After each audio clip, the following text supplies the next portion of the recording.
ধরে নিন আপনি যখন মারা গেলেন আপনার টাকার পরিমাণ 20 লক্ষ টাকা, তার মানে আপনি হজ ছাড়াই মারা গেছেন, আপনি হজ না করার জন্য আল্লাহর কাছে জিজ্ঞাসিত হবেন। প্রশংসা সেই মহান রব্বুল আলামিনের জন্য, যার অশেষ মেহেরবানিতে অশেষ কৃপায় হজ্জের এই মাসে জুমার দিনে আমরা সবাই উপস্থিত হতে পেরেছি। আল্লাহর দরবারে শুকরিয়াতান কৃতজ্ঞতা স্বরূপ জানাই আলহামদুলিল্লাহ। দরুদ ও শান্তির ধারা বর্ষিত হোক মানবতার মুক্তির দিশারি মুহাম্মদুর রাসূলুল্লাহ সাল্লাল্লাহু আলাইহি ওয়াসাল্লামের প্রতি। হজ এবং উমরা আল্লাহর পক্ষ থেকে নাজিলকৃত বিশেষ একটি অধ্যায় বিধান। আমরা জানি ইসলামের 5টি রুকুন, 5টি রুকুনের একটি হলো হজ। এটাকে 1, 2, 3, 4, 5 নম্বর বা পঞ্চম রুকুনও বলা হয়। তার কারণ হলো একজন মানুষ সব রুকুনই পালন করে, তারপরে পঞ্চম নম্বরে যায়। এটা ম্যাক্সিমাম অধিকাংশই এমনটা হয়, তবে কিছু কিছু ক্ষেত্রে হয়তোবা কোনো কারণে আগেই হজ করে ফেলে। নাহলে একজন মানুষ শাহাদা দেওয়ার পরে সালাত আদায় করে, 2টা হয়ে গেল। তারপরে সিয়ামের সময় হলে সিয়াম পালন করে, 3টা হয়ে গেল।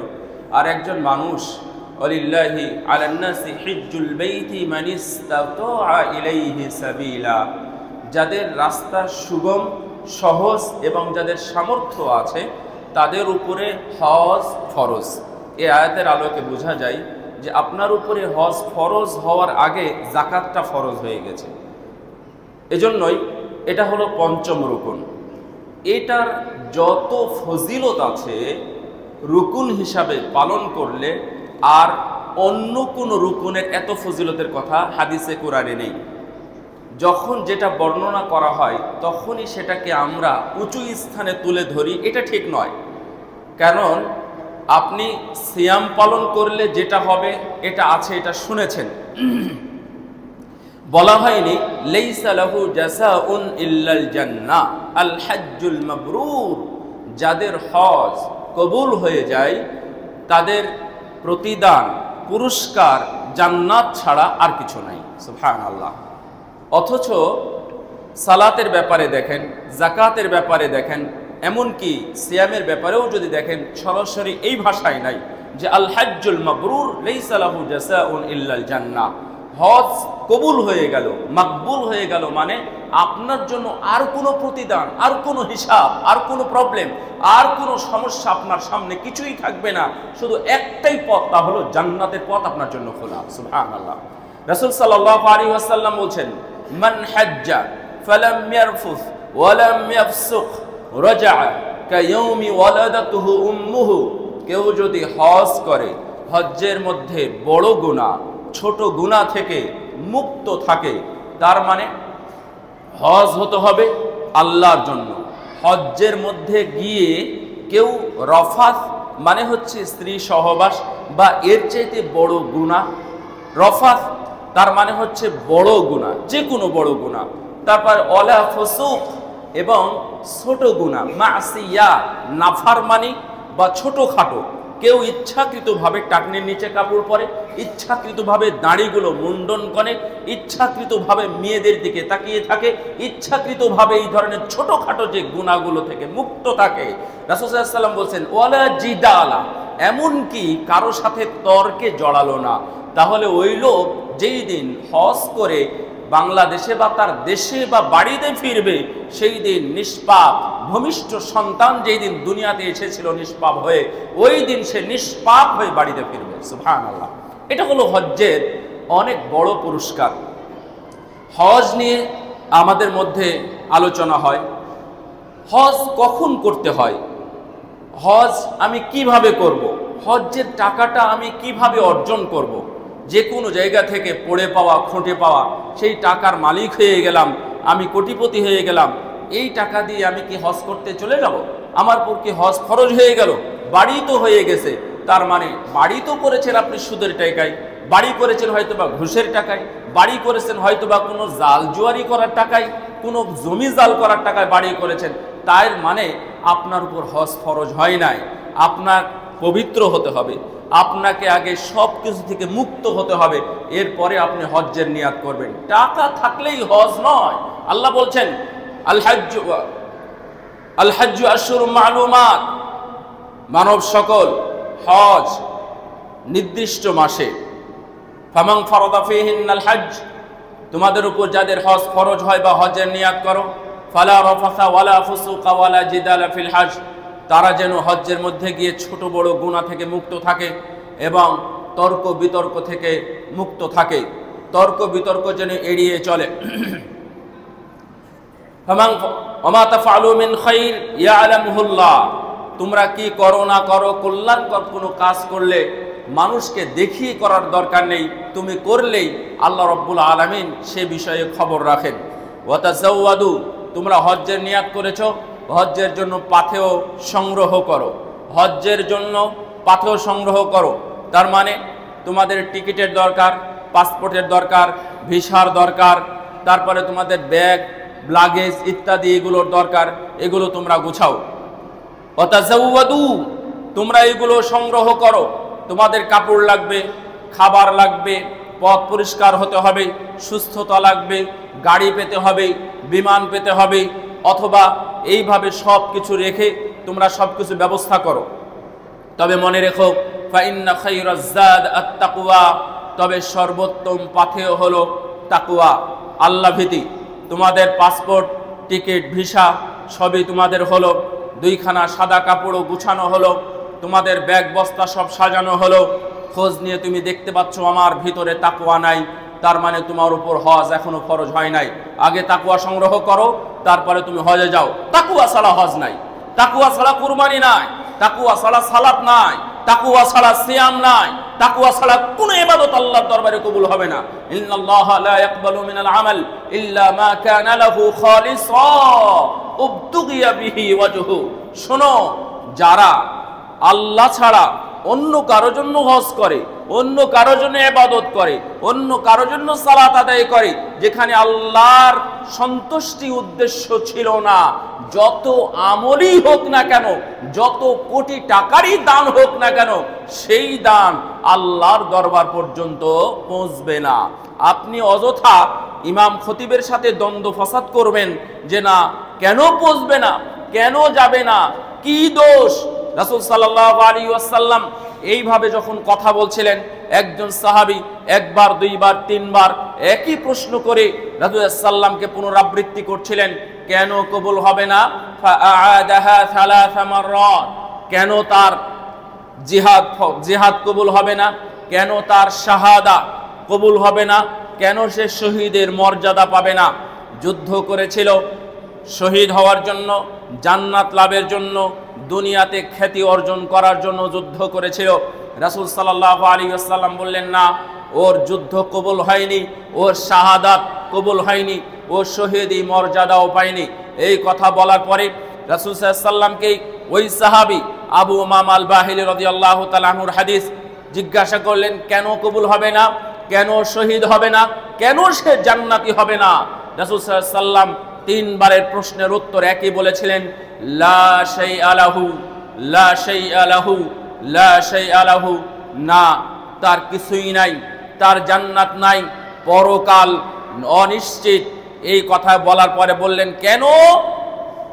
ইন্নাল্লাহা লা ইয়াকবালু মিনাল আমাল ইল্লা মা কানা লাহু খালিসা উবতুগিয়া বিহি ওয়াজহু। শোনো আমার সাহাবীরা, কোনো কাজ যদি আল্লাহর জন্য না হয়, ইখলাস যদি না থাকে, এই আমল আল্লাহর দরবার পর্যন্ত পৌঁছে না। আপনার হজ নিয়েই শুধু বসে আছেন, যারা সালাতে এসেছেন তাদের জন্য একই হুকুম, যারা ইফতারি খাওয়াচ্ছেন তাদের জন্য একই হুকুম, যারা দান খয়রাত করতেছেন তাদের জন্য একই হুকুম। সুতরাং এই হুকুম থেকে আমরা কেউ মুক্ত নয়। শুধু হজই নয়, যে কোনো ইবাদত আল্লাহর জন্য হতে হবে। যদি কোনো লৌকিকতা, মানুষকে শোনানো, মানুষকে দেখানো, হাজী সাহেব ধরে মানুষ ডাকবে, এই ধরনের লালসা অথবা এই ধরনের কিছু উদ্দেশ্য ভিতরে থেকে থাকলে এটা হজ হিসাবে কবুল হবে না, তাদের জন্য কোনো প্রতিদানও থাকবে না। যতবারই শহীদের চাইতে তো আর বড় কাজ করে নাই, কারণ শহীদ মানে রক্ত দেওয়া, শহীদ মানে জীবন দেওয়া, শহীদ মানে জীবনের সবকিছু বিলিয়ে দেওয়া। তার ঘোড়া, তার সোর, তার মাল সম্পদ নিয়ে যুদ্ধের ময়দানে যা গেছিল তার সবকিছু হারাবে, তারপরেও তার জান্নাত হবে না। আপনি তো তেমন কিছুই করেন নাই, হয়তোবা বড় ব্যবসা আছে, বড় টাকার ব্যালেন্স আছে, সেটা নিয়ে আপনি হজ করতে গেছেন, তাহলে এটা কবুল হবে না, এটা নিয়ে দ্বন্দ্ব করতে পারবেন না। আপনার সবই আছে, আপনার কবুল না হওয়ার কি আছে? যাদের কিছুই নাই, মুক্ত হস্ত নিয়েছে, লাশ হয়ে বাড়িতে ফেরার পরেও আল্লাহ নবী বলছেন তার জন্য কিছুই নাই, তাহলে হজ অত বড় কিছু নয়। সম্মানিত উপস্থিতি, হজ্জের মধ্যে অনেক কিছু আছে। হজ কখন ফরজ? মনে রাখবেন, খুব সহজ ভাষায় বলি, হজ করতে যেতে পারবেন। হজ করতে আপনার বর্তমানে বাংলাদেশি টাকায় 7 থেকে 8 লক্ষ টাকা লাগে। এই মানের টাকা আপনার স্থাবর অস্থাবর সম্পত্তি, আপনার ব্যাংক ব্যালেন্স, আপনার মানি ব্যাগ, আপনার আলমারি কুড়িয়ে খুঁজিয়ে এবং আপনার সম্পদ, আপনার ব্যবসা বাণিজ্য ইত্যাদি যা কিছু আছে সব মিলিয়ে যদি এই ধরনের টাকা হয়, তাহলে আপনার উপর হজ ফরজ হয়ে গেছে। এখন এতটুকু জিনিস আপনি দেখতে পারেন যে আমি এগুলো সব বিক্রি করে চলে যাব ব্যবসা বাণিজ্য রেখে, নাকি আমি এটার একটা ব্যালেন্স রেখে যাব যেন ইমব্যালেন্স না হয় অথবা নষ্ট না হয়। এটা আপনি করতে পারেন, তবে এই সম্পদ, এতগুলো সম্পদ ধরে নেন আপনি যখন মারা গেলেন আপনার টাকার পরিমাণ 20 লক্ষ টাকা, তার মানে আপনি হজ ছাড়াই মারা গেছেন, আপনি হজ না করার জন্য আল্লাহর কাছে জিজ্ঞাসিত হবেন। এজন্য সাবধান। আল্লাহ রাব্বুল আলামিন বলে দিয়েছেন, মান ইসতাতা মিন ওয়ালিল্লাহিল হাজ্জু আলান নাসি মান ইসতাতা ইলাইহি সাবিলা। যাদের পথ সহজ তারা হজ করবে। তো আপনাকে তো কঠিন করা হয়নি। আপনি বলতেছেন যে না, আমার পরিবার চলবে কি চলবে না, অথবা তারা কিভাবে থাকবে কি থাকবে না। আপনাকে বাড়ি বিক্রি করতে বলা হয়নি, আপনার ব্যবসা একবারে নষ্ট করতে বলা হয়নি। ব্যালেন্স রেখে আপনার কাছে এতগুলো টাকা আছে, আপনি হজ করেন। যদি হজ করেন তাহলে কি হবে? ইয়ানফিল কির ইয়ানফিল ফাকর। রাসূল সাল্লাল্লাহু আলাইহি ওয়াসাল্লাম বলছেন, তাবিউ বাইনাল উমরা তাবিউ বাইনাল হজ্জ ওয়াল উমরা। তোমরা পরস্পর হজ উমরার সাথে সম্পৃক্ত রাখো, সম্পর্ক রাখো। হজে যাও, যদি সময় হয় আবার উমরাতে যাও। যদি এইভাবে তুমি যাতায়াত করো তাহলে তোমার পরিবার থেকে, তোমার পকেট থেকে দারিদ্রতা দূর হয়ে যাবে, তুমি ধনী হয়ে যাবে। অন্তত আমার দারিদ্রতা দূর হবে। তাহলে আপনি দারিদ্রতার ভয় করছেন। আজকে আমরা টাকা পয়সা অনেক গুণী, অনেক টাকা পয়সা গুছাই। আল্লাহ বলছেন কি, আল্লাযী জামাআ মালাহু ওয়া আদ্দাদা ইয়াহসাবু আন্না মালাহু আখলাদা। মানুষ টাকা পয়সা গুছায় আর গুণে, হিসাব করার কথা আল্লাহ বলেন নাই। আল্লাহ বলেছেন গুণে, গণনা করা না। হিসাব এবং গণনা এটা আলাদা জিনিস। গুণা মানে সরাসরি টাকা এভাবে গুণা, আর হিসাব করা মানে কোনোভাবে একটা হিসাব রেখে দিলাম। আর গুণা মানে আল্লাহ বলছেন আল্লাযী জামাআ মাল গুছাই আর গণনা করে। ইয়াহসাবু আন্না মালাহু আখলাদা, আর ধারণা করে এই টাকাই আমাকে দুনিয়াতে স্থায়িত্ব করবে। নাউযুবিল্লাহ। তাহলে আপনার হজ হবে না, আপনি হজ করতে পারবেন না। আপনার ধারণাই আছে আমি হজ করতে গেলে মনে আমি ফকির হয়ে যাব। এটা ভুল ধারণা। এই ভুল ধারণা আপনার কাছ থেকে দূর করতে হবে। ফাইন্না খায়রাজ যাদিত তাকওয়া।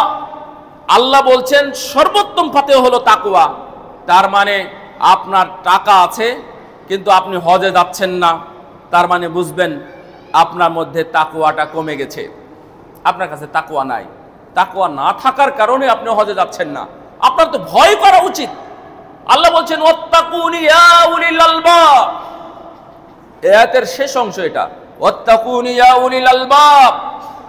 হে জ্ঞানীরা, যদি বুঝে থাকো তাহলে আমাকে ভয় করো, আমাকে ভয় করো। আপনারা কোরআনের মধ্যে পেয়েছেন ওয়াত্তাকুল্লাহ, আল্লাহকে ভয় করো, তাই না? ওয়াত্তাকুল্লাহ অনেক জায়গায় আছে। ওয়াত্তাকুল্লাহ আমরা খুতবার শুরুতে আয়াতগুলো পড়ি, ওয়াত্তাকুল্লাহ ওয়াত্তাকুল্লাহ ওয়াত্তাকুল্লাহ ওয়াত্তাকুন নাস। হে মানুষ, ইয়া আইয়ুহান নাস তাকু রাব্বাকুম, তোমরা তোমাদের প্রতিপালককে ভয় করো। কিন্তু আল্লাহ এই জায়গায় এসে এখানে কি বলছে জানেন? দেখেন কত সুন্দর মিল। ওয়াত্তাকুনি, এই জ্ঞানীরা তোমরা আমি আল্লাহকে ভয় করো, আমাকে ভয় করো। রাসূল সাল্লাল্লাহু যখন হজ্জের বিধান দিলেন, হজ্জের কথা বললেন, উনি কিন্তু আগে বলেন নাই। রাসূল সাল্লাল্লাহু কিন্তু আগে বলেন নাই।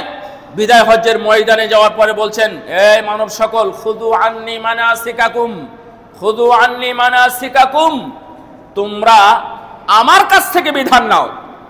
রাসূল সাল্লাল্লাহু প্রত্যেকটা বিধান বর্ণনা করে দিয়েছেন, এর উপরে চলেছে। কিন্তু রাসূল সাল্লাল্লাহু হজ্জের ব্যাপারে বললেন, বিধান অন্য কারো কাছ থেকে নয়। আবু বকর, ওমর, উসমান, আলী, সাদ বিন আবি ওয়াক্কাস, হাসান হুসাইন সহ বেলাল ইবনে রবাহ, অন্যান্য সাহাবীর নাম বলতে পারতেন, কিন্তু এখানে সরাসরি বললেন বিধান আমার কাছ থেকে নাও, মানে স্বয়ং আমার কাছ থেকে বিধান নিতে হবে। আর আল্লাহ এখানে বললেন ওয়াত্তাকুনি, তোমরা আমাকে ভয় করো। ইয়া উলিল আলবাব লাইসা আলাইকুম জুনাহুন আন তাবতাগু ফাদলাম মির রাব্বিকুম ফাইদা আফালতুম মিন আরাফাতিন ফাযকুরুল্লাহা ইনদাল মাশআরিল হারাম। তোমাদের কোনো গুনাহ নাই। হজ্জের মধ্যে গিয়ে যদি টাকা পয়সা, সোনা দানা, ব্যবসা বাণিজ্যের যদি কোনো উপকরণ সংগ্রহ করো, এতে তোমাদের কোনো দোষ নেই। ব্যবসার জন্য হজে যাবেন, চলবে না। হজ্জের জন্যই হজে যেতে হবে। যাওয়ার পরে যদি মনে করেন আমি 2-4 কেজি স্বর্ণ নিয়ে যাব বৈধভাবে, তাহলে এটা আপনার জন্য অনুমতি আছে। যদি মনে করেন আমি 1 গাঁটটি জায়নামাজ নিয়ে আসব, নিয়ে এসে আমি বাংলাদেশে বিক্রি করব, ব্যবসা করব, এটা আপনার জন্য অনুমতি আছে। যদি মনে করেন আমি আতরের ডিব্বা নিয়ে যাব অনেকগুলো, আমি ব্যবসা করব, তাহলে আপনি করতে পারবেন। কিন্তু এই ব্যবসার উদ্দেশ্যে আপনি হজে যাবেন না। হজে যাবেন, যাওয়ার পরে নিয়াত পরিবর্তন করে নেবেন যে আমি কিছু ব্যবসা বাণিজ্য করব। নিয়াত আপনার কাছে। এই জন্য লাইসা আলাইকুম জুনাহুন আন তাবতাগু ফাদলাম মির রাব্বিকুম, তোমার প্রতিপালকের পক্ষ থেকে যে নিয়ামত রাজি আছে, ফজল পড়ে আছে দুনিয়াতে, সেগুলো তোমরা সংগ্রহ করো, তাতে সমস্যা নেই। তবে যখন আরাফা শেষ হবে, আরাফা শেষ করে তোমরা বিমানে উঠে চলে আসো না। আরাফা শেষ করে খবরদার, তোমরা হজ হয়ে গেছে বলে ব্যবসা বাণিজ্যের সম্পদ নিয়ে তোমরা দেশে এসে ব্যবসা বাণিজ্য শুরু করে দেবে, এটা করো না। যখন আরাফা শেষ হবে, আরও তোমাদের জন্য ওয়াজিবাত পড়ে আছে। যদি এগুলো না পালন করো, তাহলে তোমার হজ পূর্ণ হবে না। হজ হবে কিন্তু পূর্ণ হবে না। কি করতে হবে? মাশআরিল হারাম মুজদালিফায় এসে শুধুমাত্র খোলা আসমানের নিচে রাত্রি যাপন করতে হবে। এক আশ্চর্য ধরনের রাত। আপনি বিগত 25, 30 বা 50 বছরের ইতিহাস ঘেটে দেখেন। আমার 25 বছর ইতিহাস ঘাটা আছে। 25 বছর পর্যন্ত আমি খোঁজ নিয়েছি। 25 বছর পর্যন্ত এখন পর্যন্ত মুজদালিফার রাতে এখন পর্যন্ত বৃষ্টি হয় নাই। আরাফার ময়দানে হয়তো অনেকে আপনারা বৃষ্টি দেখেছেন। আরাফায় বৃষ্টি হয়। এই বৃষ্টিতে কি অতিরিক্ত কি হয়? গরম, পৃথিবীটা একটু ঠান্ডা হয়। কিন্তু আল্লাহর মেহমান একটাই দুনিয়াতে জায়গা, একটাই নাম আপনি ধারণ করবেন, দুয়ুফুর রহমান ওয়াফদুল্লাহ, আল্লাহর মেহমান, আল্লাহর প্রতিনিধি। এই ডাক, এই নামটা আপনি শুধুমাত্র 2খানা সাদা কাপড়ে হেরাম যখন পরবেন, তখনই আপনাকে বলা যাবে হজ উমরায়, তাছাড়া অন্য কোনো সময় বলা যাবে না। আল্লাহর মেহমান মুজদালিফায় আসমানের নিচে থাকবে, আর তাদের উপর বৃষ্টি দিয়ে তাদের কষ্ট দিবেন। আল্লাহ রাব্বুল আলামিন এই ধরনের কাজ কখনোই করেন না। গিয়ে দেখবেন সাদা কাপড় পরে চারিদিকে পাহাড়ে, নিচে জায়গায় সমান, যেখানে মানুষ জায়গা পেয়েছে, রাস্তাঘাট, উপরে একটা পাথর আছে, শুধু একটা পাথরের উপরে ওখানে মাথা দিয়ে একজন হাজী ঘুমিয়ে আছে। সুবহানাল্লাহ। এই এক রাত, পুরো রাত ঘুমিয়ে থাকে, কোনো হাজীর ঘুমে ডিস্টার্ব হয় না। সবাই এসে গল্প করে, আহ, গত রাতের ঘুমটা আমার অনেক ভালো হয়েছে। তার কারণ কি জানেন? এটা আল্লাহ প্রদত্ত একটি বিশেষ রাত, যেখানে কোনো সালাত আদায় করতে হয় না, যেখানে কোনো অন্য ইবাদত করতে হয় না, যেখানে কোনো সালাত বা তাহাজ্জুদের সালাত আদায় করতে হয় না। শুধুমাত্র ঘুমটাই হচ্ছে সবচেয়ে বড় ইবাদত। এটা একটা আল্লাহর পক্ষ থেকে বিশেষ একটি রাত মুজদালিফায়। রাসূল সাল্লাল্লাহু আলাইহি ওয়াসাল্লাম বলছেন, মুজদালিফা রাত্রি যাপন করার পরে সেখানে ফজরের সালাত হবে। সেই ফজরের সালাতের পরে যদি আল্লাহর দরবারে হাত তুলে দোয়া করা হয়, তার জীবনের যত রকমের এবং যত কোয়ালিটি বা যত কোয়ান্টিটির গুনাহ আছে আল্লাহ রাব্বুল আলামিন সব গুনাহ থেকে হাজী সাহেবকে মুক্ত করে দেন। সুবহানাল্লাহ। এটা হলো মুজদালিফা। আল্লাহ বলছেন ফাইদা ফালতুম মিন আরাফাত ফাযকুরুল্লাহ ইনদাল মাশআরিল হারাম ওয়াযকুরুহু কামা হাদাকুম ওয়া ইন কুনতুম মিন ক্বাবলিহি লামিনাদ-দাল্লিন। তোমরা আল্লাহর কাছে চাও, তোমরা যদি বড় পথভ্রষ্ট হও, তোমরা যদি বড় গুনাহগারও হও, আল্লাহ রাব্বুল আলামিন ওই রাতের পরে সকালে তোমাদের সবাইকে ক্ষমা করে দিবেন। সুবহানাল্লাহ। এটা আল্লাহর বাণী, আল্লাহর কথা। ওয়া ইন কুনতুম মিন ক্বাবলিহি লামিনাদ-দাল্লিন। যদিও তোমরা পথভ্রষ্ট থাকো, যদিও তোমরা পথভ্রান্ত হও, তাও আল্লাহ তোমাদেরকে ক্ষমা করে দেবেন। এটা হজ। সুতরাং সম্মানিত উপস্থিতি, আমার দিনী ভাইরা, মুসল্লিবৃন্দ, যারা হজ করেন নাই, হজ্জের নিয়াত করে ফেলেন। কিভাবে হজে যাওয়া হবে, কিভাবে আল্লাহ হজে নিয়ে যাবেন। চুরি করবেন না, ডাকাতি করবেন না, দুর্নীতি করবেন না, হজ করে কোনো লাভ হবে না। এই সমস্ত টাকা হজ 2 পয়সাও কাজ হবে না। এখন বুঝবেন না, বুঝবেন কিয়ামতের পরে। কিয়ামতের পরে অথবা আপনার মৃত্যুর পরে কবরে গেলে বুঝতে পারবেন যে আপনি হাজি নন, আপনি নন হাজি, আপনি নন হাজি, হাজি নন, হাজি হন নাই আপনি। মরার পরে বুঝবেন, কারণ আগে বুঝার কোনো বুদ্ধি নাই, কোনো অধ্যায় নেই। যদিও অনেক সালাফি বিদ্বান হজ্জের ব্যাপারে বলেছেন, হজ থেকে ফিরে আসার পরে কবুল হওয়ার কি কি আলামত আছে আমি বলার চেষ্টা করব। ফাইদা কাদাইতুম মিন আরাফা ফাইদা কাদাইতুম মানাসিকাকুম ফাযকুরুল্লাহা কাযিকরিকুম আবাকুম ওয়া শাদ্দা যিকরা।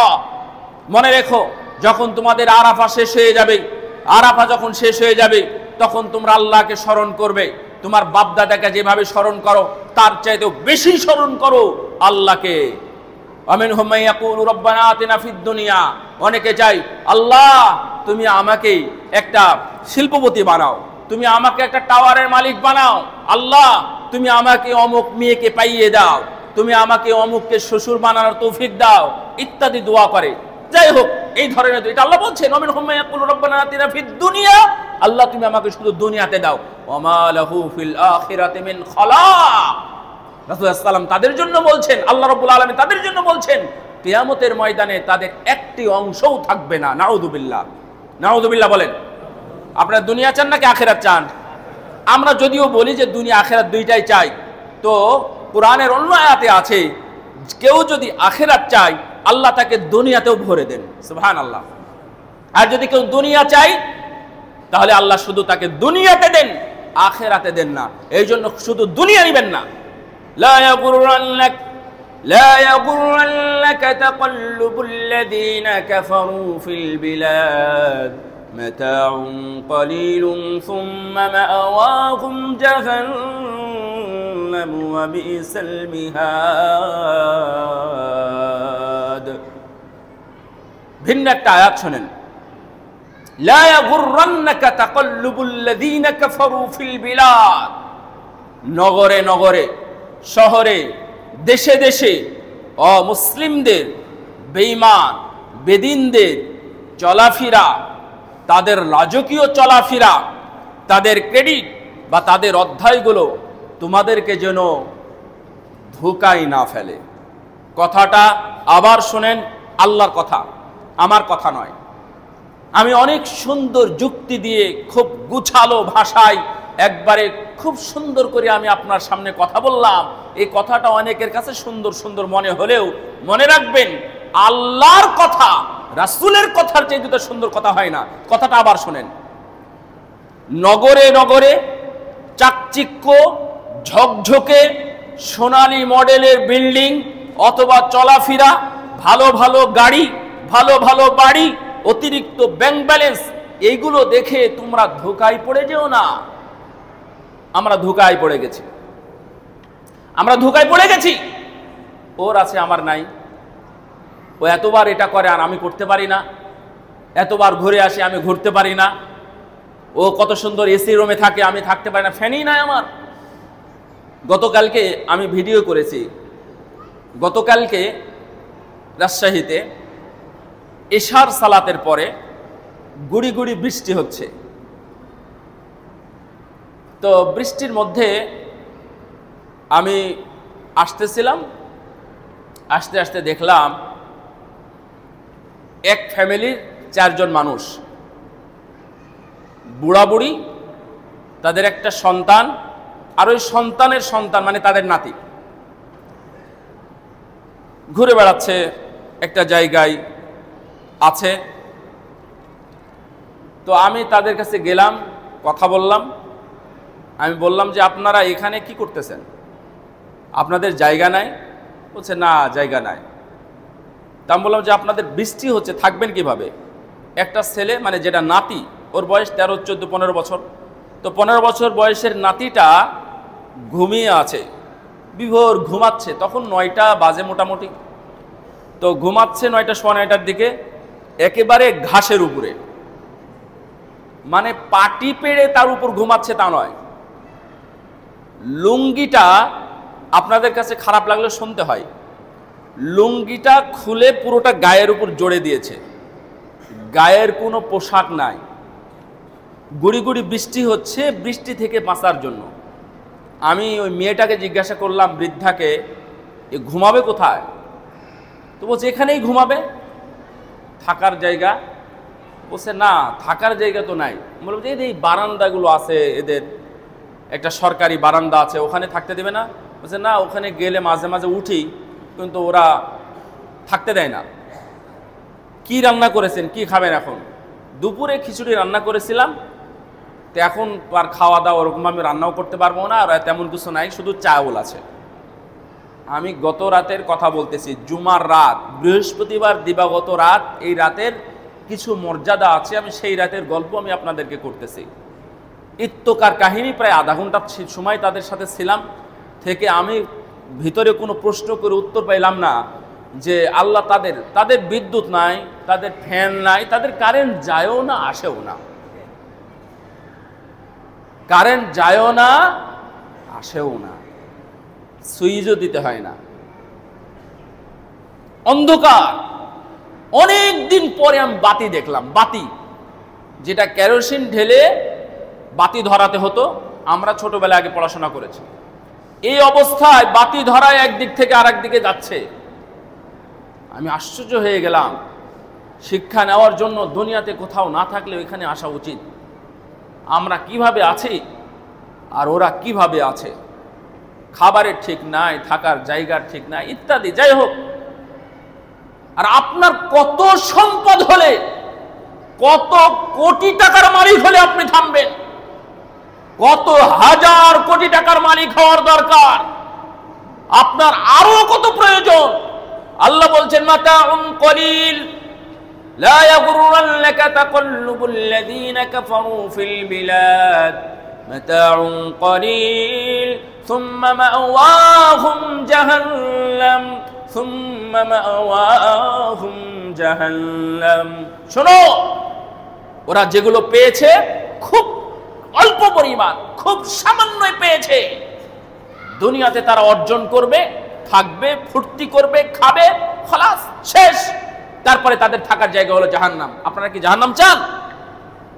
দুনিয়াতে ভোগ করব, দুনিয়াতে অর্জন করব, সুখ শান্তি পার করে দিয়ে জাহান্নামে গিয়ে থাকবো, নাউযুবিল্লাহ। এটা তো নয়। হজ্জের কথা বলতেছিলাম, রব্বানা আতিনা ফিদ দুনিয়া ওয়া মা লাহু ফিল আখিরাতি মিন খালাক। কেউ বলে আল্লাহ দুনিয়াতে দাও, আখিরাতের দরকার নাই। আল্লাহ দুনিয়াতে দিয়ে দিয়েছেন। ফেরাউন জন্ম হয়েছে, হামান কারুনের জন্ম হয়েছে, তাদের আখিরাতে কিছুই নাই। কিন্তু আবু তালিব রাদিয়াল্লাহু তাআলা আনহু, ফাতেমা রাদিয়াল্লাহু আনহা, দুনিয়ার মডেল, গরিবানাই মডেল, গরিব দিক থেকে মডেল। তারা দুনিয়াতে স্বাচ্ছন্দ্যে সুন্দরভাবে চলে গেছে, কোনোদিন অভিযোগ করে না। ফাতেমা রাদিয়াল্লাহু আনহা রাসূলের কাছে গিয়ে বলেছিলেন যে ইয়া রাসূলুল্লাহ, আব্বা আমাকে একটা খাদেমা দেন। আল্লাহর নবী গিয়ে কি বললেন? বলছে না, খাদেমার দরকার নাই, তোমরা ঘুমানোর সময় সুবহানাল্লাহ 33 বার, আলহামদুলিল্লাহ 33 বার, আল্লাহু আকবার 34 বার পড়ে ঘুমাও। খায়রুল লাকুমা মিন খাদিমিকুমা, ওই খাদেমের চাইতে উত্তম কিছু আল্লাহ তোমাদেরকে দিবেন। সুবহানাল্লাহ। আর আমরা খাদেম নিয়ে বসে আছি, কাজের মেয়ে নিয়ে বসে আছি, কাজের বুয়া নিয়ে বসে আছি, বাড়িতে কাজ নেই। সম্মানিত উপস্থিতি, তো এটা যারা হাজিরা, তারা ওখানে গিয়ে আল্লাহকে চাই, আল্লাহকে চাইবে। রাসূল সাল্লাল্লাহু আলাইহি ওয়াসাল্লাম বলছেন আরাফার ময়দানে আল্লাহ রাব্বুল আলামিন বলছেন আরাফার ময়দানে আমি এত মানুষকে ক্ষমা করে দিই, মুজার বংশের যে ছাগল আছে এই ছাগলের গায়ে যতগুলো পশম আছে আমি এত পরিমাণ মানুষকে প্রতি বছর এত পরিমাণ মানুষকে আমি জাহান্নাম থেকে মুক্ত করে দিই। সুবহানাল্লাহ। আপনি কি তার মধ্যে থেকে একজন হতে পারেন না? এটা আরাফার দিনের কথা বলা হয়েছে, বলা হয়নি যারা আরাফায় আছে। হতে পারে তারা আওলা, তারা কাছে, কিন্তু আপনিও তার মধ্যে একজন।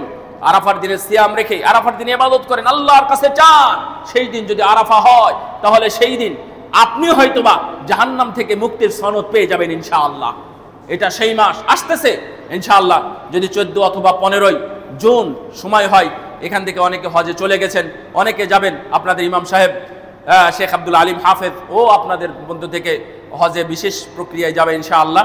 তো সেই দিক থেকে আমি আপনাদেরকে বলবো, যারা হজে যাবেন, হজের নিয়াত করেছেন এবং যারা ভবিষ্যতে যাবেন মনে করছেন, হজটা যে নিষ্কলুষ হয়, পবিত্র হয়। রাসূল সাল্লাল্লাহু আলাইহি ওয়াসাল্লাম বলেছেন মা মিন মুসলিমিন ইউলাব্বা ইল্লা লাব্বা মান আন ইয়ামিনিহি ওয়া আন শিমালিহি মিন মাতারিন মিন মাদারিন ওয়ালা হাজারিন ওয়ালা শাজারিন।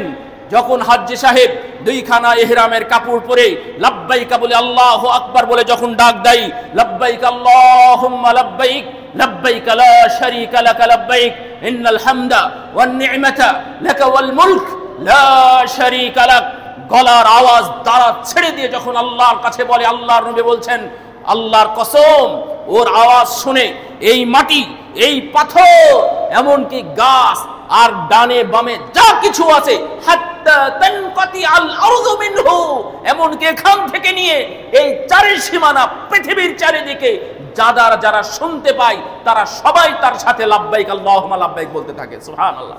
চিন্তা করেছেন, এই গাছ, এই পাথর, এই মাটি, তারা সবাই লাব্বাইক বলে। আপনি আল্লাহু আকবার বললে সালাতের জন্য তারা আল্লাহু আকবার বলে না। আপনি সেজদা দিলে তাদের ভিন্ন সেজদা আছে, কিন্তু লাব্বাইক তারা বলে।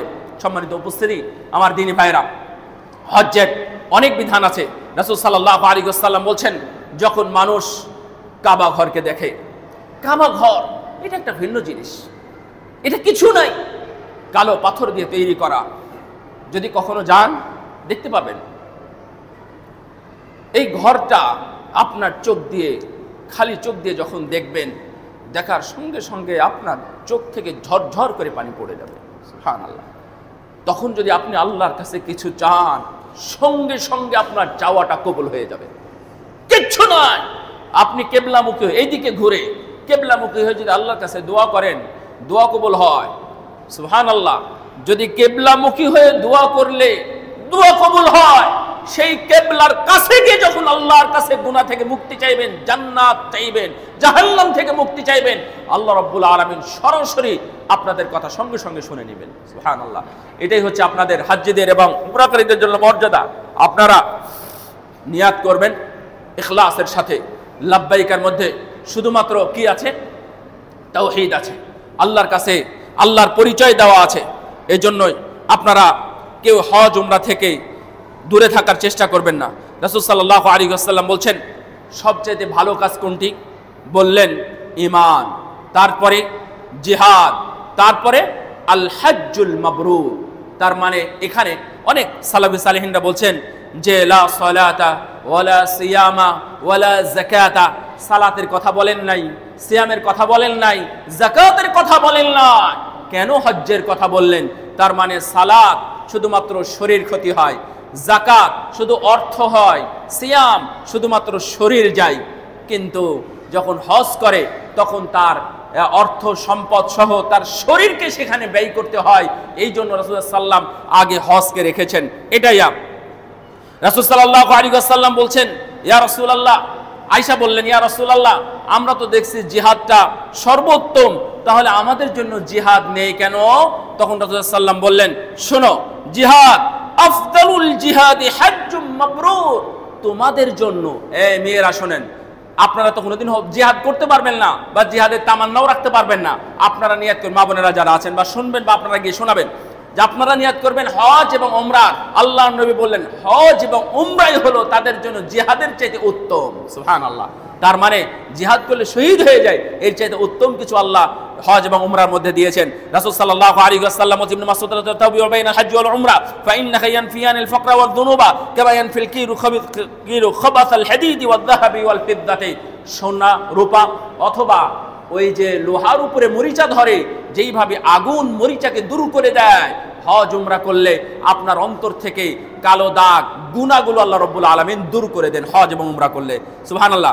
আমর ইবনে আস রাদিয়াল্লাহু তাআলা উনি বলছেন, আমি যখন ইসলাম গ্রহণ করতে গেলাম আমি বড় পাপী ছিলাম, অনেক বড় পাপী ছিলাম। এটা আব্দুল্লাহর বাবা আব্দুল্লাহ ইবনে আমর ইবনে আস।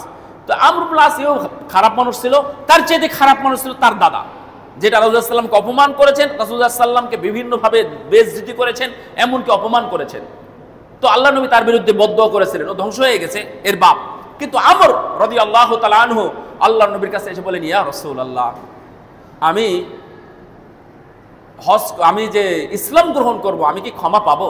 আবার বলছেন, আমি কি ক্ষমা পাবো, আমি কি ক্ষমা পাবো? আল্লাহ নবী বললেন, এই শোনো, আমি তোমাকে বলেছি না, ইসলাম, তুমি যদি জাহেলিয়াত থেকে ইসলামে ঢুকো, সঙ্গে সঙ্গে আল্লাহ তোমার সব পাপ ক্ষমা করে দেবে। আরেকটা হলো আল হজ্জুল মাবরুর ইয়াহদিমু মা কানা ক্বাবলাহু। যখন হজ উমরা করে একজন মানুষ, সঙ্গে সঙ্গে তার পূর্বের সব গুনাহ খাতা আল্লাহ ক্ষমা করে দেন। সুবহানাল্লাহ। ওই ইসলাম যেমন জাহেলিয়াতকে নষ্ট করে দেয়, অনুরূপভাবে হজ মানুষের পূর্বের সব অপরাধগুলো ক্ষমা করে দেয়।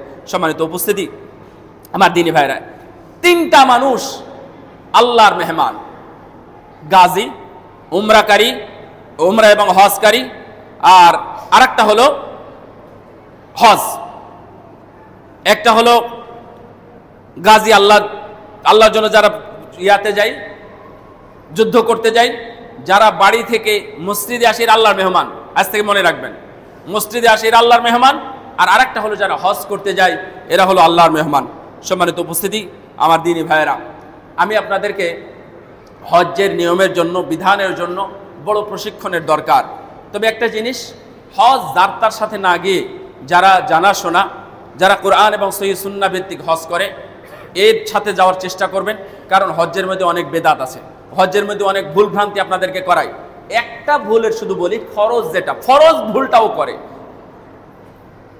মানে বাংলাদেশের প্রায় 1/3, মানে 1/3 হাজি 7 তারিখ দিবাগত রাতে ফরজ তাওয়াফ করে। যেটা যারা হজে গেছেন তারা বুঝবেন। এই ফরজ তাওয়াফটা করতে হয় আরাফার পরে, আরাফা আগে করতে হবে, তারপরে 10 তারিখ, 11, 12, 13, 14, 15 যেদিন ইচ্ছা সেদিন করতে পারবেন, কিন্তু 10 তারিখের আগে হবে না। অথচ 10, 11, 12, 13 খুবই ভিড় হয়। মুআল্লিমেরা বলে এই উমরাটা নাকি এই তাওয়াফটা তারা আগেই করিয়ে নেয়। ধরে নেন আরাফার ময়দানে তো জ্যাম হবে না? তো আপনি কি আগেই যা বসে থাকবেন? আগেই কি আরাফা ছেড়ে বসে আসবেন, করে আসবেন? তা তো হবে না। অনুরূপভাবে এই তাওয়াফটা তার আগেই করায়। দেখবেন 8 তারিখে হাজি একবারে লোড, মিনায় জায়গা নাই, একজন হাজি থাকার জায়গা নাই। কিন্তু দেখবেন 10 তারিখে কোনো হাজি পাওয়া যায় না। কেন? 10 তারিখ ম্যাক্সিমাম হাজি মনে করে এই দিন থাকাটা হচ্ছে সুন্নাত, কিন্তু সেই দিন থাকা ওয়াজিব। যারা যারা এইভাবে ত্যাগ করেছেন মিনাকে, তারা ওয়াজিব, অর্থাৎ দম ওয়াজিব হয়ে গেছে তাদের উপর। মক্কার হারামের মধ্যে তারা দম দিয়ে দিবেন, কোনো খাসি জবাই করে দিবেন, নাহলে সেখানে গিয়ে 3 দিন সিয়াম পালন করবেন। নইলে আপনাদের ওই হজটা ওভাবে ঝোলানোই আছে, কবুল হয়নি। এছাড়াও আমার এর উপরে লিখনই আছে যে হজ্জের মধ্যে আরও অনেক 2 নম্বরে বিভিন্ন কিছু হয়। আল্লাহ রাব্বুল আলামিনের কাছে আমরা দোয়া করি, যারা এখানে আছে হজ করেনি, আল্লাহ যেন আমাদেরকে হজ করার তৌফিক দান করেন। আমরা যেন আল্লাহর জন্য, আল্লাহকে খুশি করার জন্য হজ করতে পারি, দুনিয়াতে নাম ডাক বা খ্যাতির জন্য নয়। অথবা এই দুনিয়াতে টাকা পয়সা দিয়ে আমরা যদি শুধুমাত্র বিল্ডিং বাড়ি বা ব্যাংক ব্যালেন্স নিয়ে জন্য বসে না থাকি, আল্লাহর রাস্তায় খরচ। আরেকটা হাদিস আমি ভুলে গেছি, রাসূলুল্লাহ সাল্লাল্লাহু আলাইহি ওয়াসাল্লাম বলছেন আন-নাফাকাতু ফিল হজ। এটা মুসনাদ আহমদের মধ্যে আছে এবং শেখ আলবানী রাহমাতুল্লাহ হাদিসটাকে সহিহ বলেছেন, হাসান বলেছেন, যে আন-নাফাকাতু ফিল হজ ইলা 700 দিফিন কামিথলি 700 দিফিন। কেউ যদি হজ্জের মধ্যে টাকা পয়সা গিয়ে খরচ করে, দেখবেন হজ্জের মধ্যে অনেক মানুষ টাকা খরচ করে, তাহলে আল্লাহ রাব্বুল আলামিন তাকে 700 গুণ পর্যন্ত নেকি দিয়ে দিবেন। সুবহানাল্লাহ। এটা হজ্জের মধ্যে আছে। আল্লাহ যেন আমাদেরকে সহি পন্থায়, সহিভাবে, সুন্দরভাবে এবং খালেস ইখলাসপূর্ণ হজ করার তৌফিক দান করে। আল্লাহ রাব্বুল আলামিন যেন আমাদেরকে সুন্দর টাকায়, বৈধ টাকায় হজ করার তৌফিক দান করে। আমিন। ওয়া আখিরু দাওয়ানা আলহামদুলিল্লাহি রাব্বিল আলামিন। আকুলু মা তাসমাউন। সাল্লাল্লাহু আলা নবিয়িনা মুহাম্মদ।